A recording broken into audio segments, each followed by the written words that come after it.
Okay, so here's the force multiplier of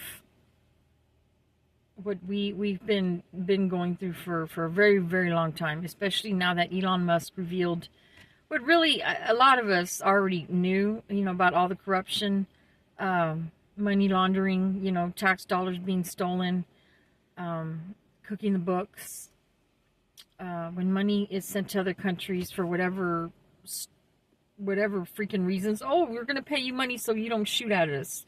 We're going to pay you money so you don't hurt us. So you don't kidnap our people when they go visit your country. Paying ransom money, basically. Extortion money, basically.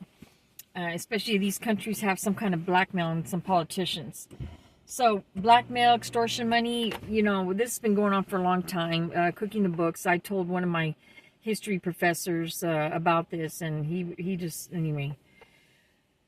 So here's the aggravation of the situation. Why one of two things needs to happen. If Pam Bondi doesn't go arresting the people who created these problems with open borders, created the problems with stealing our tax dollars, creating the problems with printing money out, enslaving our children's future.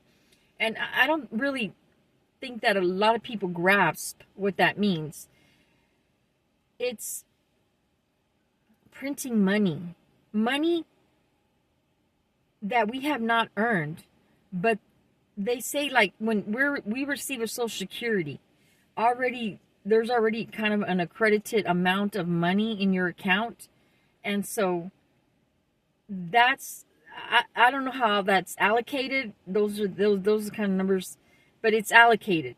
When a person's born, they're given a birth certificate. There's already kind of money allocated attached to that person.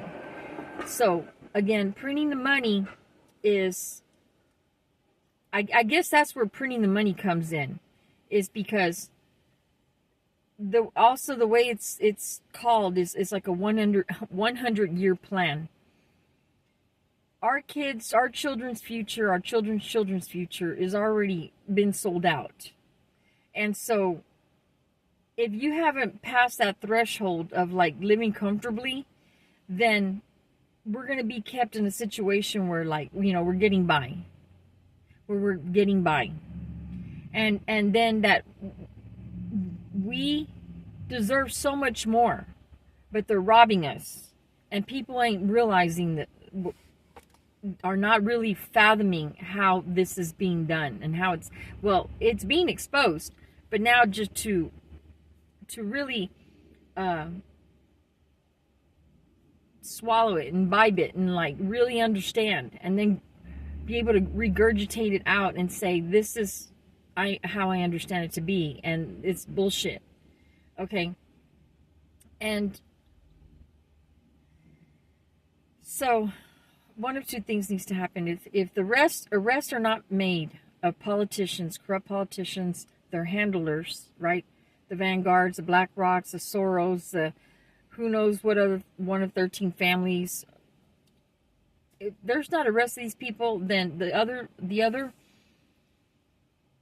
solution to all this is just going to be a come to Jesus moment and World War III. I mean, this is like for real, because this cannot stand what's going on. What's going on with playing us like fools just cannot go on anymore. It can't.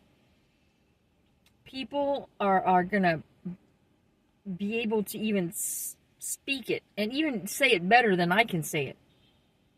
But they're going to be so well versed with all the bullshit of what they've done to us and our kids' futures.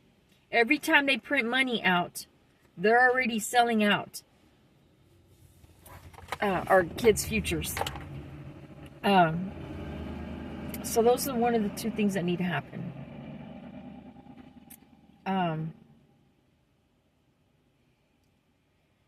And then some people will say, well, we're already in a World War III. It's like what you call a digital war. Okay, all right, anyways. But I'm talking like mass, like real serious come to Jesus moment. World War III. Here's the force multiplier of the slap in the face that just makes me, really just aggravates me. So they're printing money out, right? They send it to countries to pay extortions, to pay, don't kill us, to pay for blackmails, to whatever it is. They send all these millions and billions of these projects, like, and two female little rats dress each other up, experiments. It's just stupid money, like millions of dollars for going for stupid things outside our country that we are paying for, so on and so forth, as I explained already. This money then goes to organizations that people in our government have already made a deal with bringing in illegals in open borders, in that then the money that we send them, probably about half or more, gets money laundered back into our country in some way, form, or fashion. Some shell company, some way, form, or fashion. NGO, some kind of, C13, 413, whatever kind of places that don't get audited. They're like, don't worry, the money will come. No one's going to audit you, just be cool. Just, because we don't have audits. There is no audits. So, yeah, money just here and there and everywhere because there's no audits. So then, with open borders, then people come over here illegally, right? And then they're told, okay, well, there's money over here. You can go ahead and set them up with a car, set them up with a house, set them up with this, set them up with that. And then some of them are even living better than some of us who actually have grown here, been living here, worked all our lives. We pay our taxes. And then this is a slap in the face. These people come over here and they're given all these things they've never earned before. And on top of the fact that then some of them are made to be like protesting against our country, for like people coming here for college, and they're protesting against our government. People coming over here and protesting against our government, carrying their national flag from wherever the hell they came from, protesting against our government. They haven't even been living here like 5 years, and yet they're already protesting. I mean, and again, our tax dollars brought them over here. Our tax dollars funded the money laundering, the whole schemes. So, illegals coming here, getting free stuff, protesting against our government, and then we have to compete with them for jobs. Or they'll bring industry markets down. They'll start to decimate, like we're going on with the trucking company, right? A lot of truckers are now saying that, he doesn't speak English. He doesn't know how to write English, That's why all these accidents are happening. Why? Because money was laundered for people to open up a business, to have a trucking company, and employ these people. And then when things go sour, and there's an accident, I highly doubt that it even gets investigated because they're in on it too, whoever that be. Or just like even the way businesses are when they're shitty, is if you take the money and you run. You close shop, you take the money and run, and then you reopen up shop again under another name. And then you just perpetuate the same cycle. So, there was one more, and I'm trying to think if I can remember it. So, these are the things, this is the aggravation. And when someone like me calls it out, then I'm called like I'm a racist, I'm a hateful person, I'm this and I'm that. No, I'm a person that's living in reality. I'm a person that's really understanding what the hell's going on. Okay? And I'm just speaking it out loud. So, we have our own problems here in this country. And it's our politicians that keep making it worse and worse and worse. And it gives them just something to run on. How long have we been talking about that? President Trump's the only one that's been doing anything about closing the border. Everybody else runs on the border for almost all my life. We're going to do this to the border. We're going to close the border. We're going to make new laws. We're going to make them tougher. We're going to blah, blah, blah. No, it's just something for them to run on. Period. So if I don't see arrests coming out of these politicians and these handlers of theirs, then what I'm going to say is that, again, they're all in that club together and we are not in it. And they're distracting us with like, we're arresting the Nicaraguas and we're arresting the TGY and this and that. And, they're talking about like, I'm not even going to say low hanging fruit. I'm going to say like negative hanging fruit because they don't even belong here in the first place, right? They haven't even gotten to low hanging fruit of people that actually count to the establishment that has created these problems. That hasn't even happened. It's just it's a serious aggravation. We work, we pay taxes, we pay Social Security, and they're saying, oh, the Social Security is going to be, there won't be any Social Security in 2035. You know, we've been paying in to Social Security all our lives. Where did the money go? We could have taken that money and just invested, you know, in our own way somewhere, somehow.